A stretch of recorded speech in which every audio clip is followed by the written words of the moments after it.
അങ്ങനെ ചൂടൊക്കെ പോയി നല്ല മഴക്കാലം സ്റ്റാർട്ട് ചെയ്തു.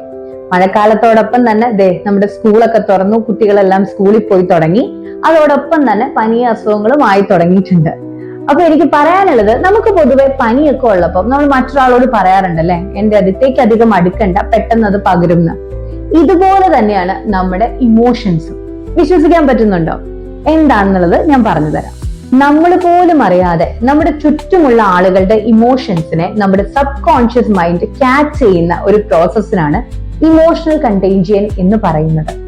അതിപ്പോ സങ്കടമാണെങ്കിലും സന്തോഷമാണെങ്കിലും ഇച്ചിരി ആൻസൈറ്റി ആണെങ്കിലും സ്ട്രെസ് ആണെങ്കിലും ഒക്കെ ഒരു വാക്ക് പോലും സംസാരിക്കാതെ തന്നെ അവരുടെ ഇമോഷൻസ് അറിയാതെ നമ്മളിലേക്കും കൂടെ പാസ് ചെയ്യും. ഇതിന്റെ കാരണം എന്ന് പറയുന്നത് നമ്മുടെ ബ്രെയിനിലുള്ള മിറർ ന്യൂറോൺസ് ആണ്.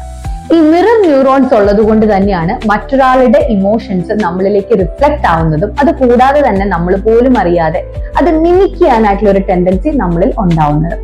അതുകൊണ്ട് നിങ്ങൾ വളരെ പോസിറ്റീവായിട്ട് പേഴ്സണൽ ഗ്രോത്ത് ഒക്കെ ആഗ്രഹിക്കുന്ന ഒരാളാണെങ്കിൽ നിങ്ങളോട് തന്നെ ചോദിക്കേണ്ട ഒരു ചോദ്യമാണ്, കുറച്ച് ആളുകളുമായിട്ടൊക്കെ ഇന്ററാക്ട് ചെയ്ത് കഴിഞ്ഞിട്ട് ചോദിക്കേണ്ട ഒരു ചോദ്യമാണ്, ഇപ്പൊ എന്റെ മനസ്സിന് സന്തോഷമാണോ അതോ ഒരു ഭാരമാണോ ഫീൽ ചെയ്യുന്നത്? ഭാരമാണെങ്കിൽ അതിന്റെ അർത്ഥം അങ്ങനെയുള്ള ആളുകളുമായിട്ട് കുറച്ച് ഡിസ്റ്റൻസ് കീപ്പ് ചെയ്യണം എന്ന് തന്നെയാണ്. അതുകൊണ്ട് എനിക്ക് പറയാനായിട്ടുള്ള ഇതാണ്, ഇമോഷൻസ് എന്ന് പറയുന്നത് കണ്ടേജിയസ് ആണ്. അതുകൊണ്ട് നിങ്ങളുടെ എനർജിയെ കീപ്പ് ചെയ്യേണ്ട ഉത്തരവാദിത്തം നിങ്ങൾക്ക് തന്നെയാണ്.